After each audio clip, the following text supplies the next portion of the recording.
और खासतौर से एफएमसीजी वाली कंपनियां। कल एशियन पेंट के खराब नंबर्स पर हमने देखा रिएक्शन आ रहा था। आज फिर 2.5% नीचे, एफएमसीजी इंडेक्स 1% नीचे। नेस्ले के स्टॉक में अच्छा खासा दबाव बनता हुआ और जो होना था तो वो हो चुका है। एचयूएल अब 4% का कट उस रॉयल्टी बढ़ने की अपडेट के बाद। 4% अनुज लग रहा है काफी है या फिर और झटका लग सकता है? क्योंकि सुबह में आप काफी नाराज थे और होना भी चाहिए। अगर आप एक रिटेल निवेशक है जो एचयूएल का शेयर होल्ड करते हैं, लगातार रॉयल्टी पे करना और वो बढ़ना with I really don't know कितना टेक्निकल कंट्रीब्यूशन यूनिलीवर का आता है एचयूएल के प्रोडक्ट्स में इस समय भारत में। बिल्कुल। देखिए हजदा, मुझे ना कुछ लोगों ने बोला कि कहीं जितना आपने सुबह गुस्सा दिखाया कि क्या वो गलत था। मेरा मानना है कि वो गलत था, मैंने कम गुस्सा दिखाया। मुझे ज्यादा मैं वही पूछने वाली थी, गुस्सा थोड़ा ठंडा हुआ कि और बढ़ गया? नहीं, और बढ़ गया है। अब मैं एक चीज बोलूंगा आपको। अब ये देखिए, जिसे कहते हैं ना पूरा कॉलोनियल माइंडसेट, ये कॉलोनियल माइंडसेट है और कुछ नहीं है इसमें। ठीक है, अब किया क्या इन्होंने रॉयल्टी बढ़ाई है 0.8%। ठीक है, अब मैं गुरमीत जी की भी ट्वीट पढ़ रहा था, उन्होंने एक बहुत इंटरेस्टिंग एनालिसिस डाला था। 0.8% रॉयल्टी बढ़ा के उनको कितना मिला? 500 करोड़। 500 करोड़ लाने के लिए आपने आज मार्केट कैप को कितना डैमेज किया है? 24,000 करोड़। उसमें आपका कितना है? 62%। कितना हो गया 24,000 का 62%? करीब 18,000 करोड़ के, 17-18,000 करोड़ करीब हो गया। तो 500 करोड़ लेने के लिए आप अपने मार्केट कैप पे 17-18,000 करोड़ का नुकसान करेंगे। ठीक है, एक प्रमोटर को day to day market cap से फर्क नहीं पड़ता। ये एक आर्गुमेंट है कि day to day market cap से उनको क्या फर्क पड़ता है, वो तो आगे जाके सुधर ही जाएगा ना। सुधर जाएगा। और वैसे भी ये जो 4% का प्राइस डैमेज है ना, ये एक्चुअली देखा जाए तो टेक्निकली 6 या 7% का प्राइस डैमेज है, क्योंकि इस नंबर पर एक्चुअली स्टॉक ऊपर खुलता, स्टॉक 3% ऊपर खुलता है इन नंबर्स पर।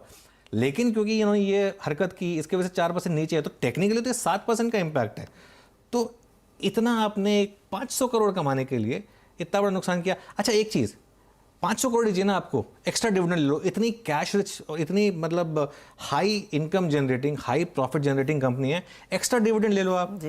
वो आप क्यों नहीं करेंगे? क्योंकि फिर वही बात। अच्छा, और इसमें सिर्फ ये ऐसा नहीं बांटना पड़ेगा ना, वो बांटना पड़ेगा, क्योंकि उसमें भी आपके पास 62% है। 62% तो आपके पास ही आ रहा है, 38% तो बाकी लोगों को जा रहा है। 38% अगर वो अच्छा कर रही है, आप उससे ले रहे हैं पैसा, 38% बाकी शेयर होल्डर्स को भी जाने दो ना। वो लिस्टेड कंपनी है भाई।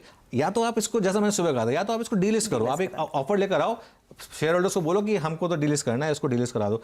और एक चीज जो मैं बोलूंगा, जो मुझे व्यूअर ने बोली थी, बहुत अच्छी बात जो बोली थी, रॉयल्टी की बात जहां तक आती है कि किस चीज की रॉयल्टी, साबुन बेच रहे हो आप, उसमें यूनिलीवर का क्या काम है? ठीक है, मैं तो बल्कि बोलता हूं कि आप हिंदुस्तान यूज कर रहे हो, हिंदुस्तान यूनिलीवर ना, आपकी कंपनी का नाम तो यूनिलीवर लिमिटेड है, आप हिंदुस्तान यूनिलीवर यूज कर रहे हो। हिंदुस्तान यूज करने की रॉयल्टी दो बल्कि डोमेस्टिक कंपनी को।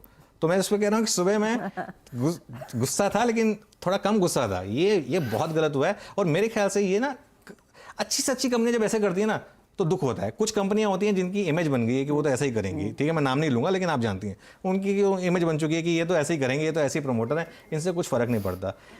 यूनिलीवर ने ये क्या, यूनिलीवर ने जब पिछली बार जब अपने डीलिस्टिंग ऑफर लेकर आए थे, वो जब वो शेयर अपना ओनरशिप बढ़ाने का जब डीलिस्टिंग जब ऑफर लेकर आए थे, डीलिस्टिंग ने जो ऑफर लेकर आए थे, बहुत अच्छा लेकर आए थे, बहुत अच्छा लेकर आए थे। उस समय डबल से भी ज़्यादा रेट पे उन्होंने उस समय एक ऑफर लेकर आए थे। तो एक ये पता नहीं क्या, मुझे लग रहा है कि इनको किसी ने गलत एडवाइस किया है।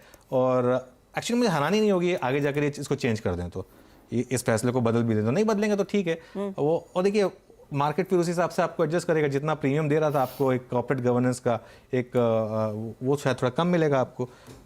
तो फेयर प्ले डेफिनेटली रिटेल निवेशकों या फिर बाकी निवेशकों के हक में नहीं। और एक और चीज़ ना इसमें हजदा, आप देखिए क्या है, इतने अच्छे नंबर के बावजूद स्टॉक नहीं चल रहा है। ठीक है ना, चलिए स्टॉक नहीं चल रहा है, उसमें कोई मतलब बड़ी बात नहीं है, लेकिन एक मार्केट का इक्विलिब्रियम खराब होता है उसकी वजह से। अब किसी ने अगर मान लो हिंदुस्तान यूनिलीवर को अपने पोर्टफोलियो में रखा है और वो उम्मीद कर रहा है कि ये नंबर्स आएंगे, उसने उस नंबर्स के हिसाब से स्टॉक को रखा है। किसी ने एफएनओ में पोजीशन ले रखी है, कुछ भी किया हुआ है, वो पूरा का पूरा एकदम डायनामिक चेंज हो जाता है ना इन सब डिसीजंस की वजह से। जो ऐसे, या तो आप पहले से एक जब नोटिस दे रहे हैं नंबर्स का, उसमें लिख के रखो कि इन नंबर्स के साथ साथ हम ये भी डिस्कस करेंगे कि आगे जाके रॉयल्टी बदलेगी या नहीं बदलेगी। तो मार्केट फिर उसी हिसाब से पोजीशन करेगा अपने आप को। इसमें मार्केट तैयार नहीं था कि अच्छे नंबर आए, लेकिन इसके बावजूद स्टॉक 4-5% गिर गया। वाकई में यहाँ पर तो बड़ा झटका लगा है और ये नाराजगी इनफैक्ट पूरी तरह से जायज है अगर आप सवाल उठा रहे हैं कि HUL को लेकर इतना गुस्सा क्यों। गुस्सा आएगा ही, जिस तरह का स्टांस ऑफ कोर्स यूनिलीवर ले रहा है, लगातार रॉयल्टी बढ़ाने की बात यहां पर होती दिखाई दे रही है और स्टॉक पर तो धक्का लगा ही है, करीब 4% तक का करेक्शन, वो भी उस 500 करोड़ की रॉयल्टी के पीछे। चले वीरू को भी जोड़ लेते हैं। वीरू, ये तो बात हुई HUL की, लेकिन दूसरे कई स्टॉक्स है जहां पर हमने देखा है